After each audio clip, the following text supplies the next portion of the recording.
Hi, this is Ron Nutter with another edition of TechBytes with Ron Nutter product reviews.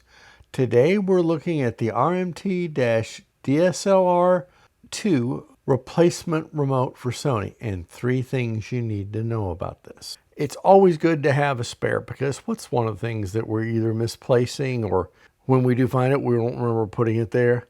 That's the remote for one or more of our devices. So thing number one, this is very important to note. This is not, I repeat, is not a Sony made remote. It looks like it, but if you look for certain logos, you'll notice they're not there. Nothing wrong with that one.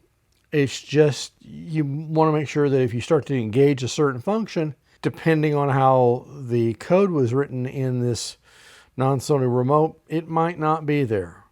But you'll at least have some functionality.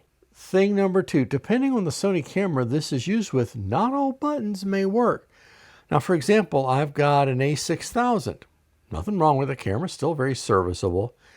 There's only 2 buttons I found I've been able to get to work, and maybe it's just haven't found the right trick yet. I can get the shutter button to work, and I can get the big red button, I believe it is, to start the camera in video mode.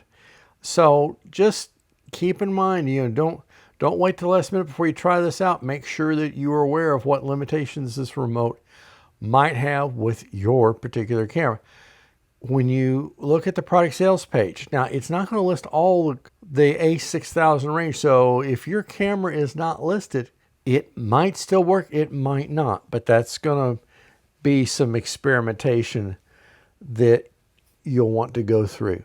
Thing number 3, the remote is made for use with the CR2025 battery. The CR2032 can be used, it's just a little thicker than the 2025. So keep that in mind.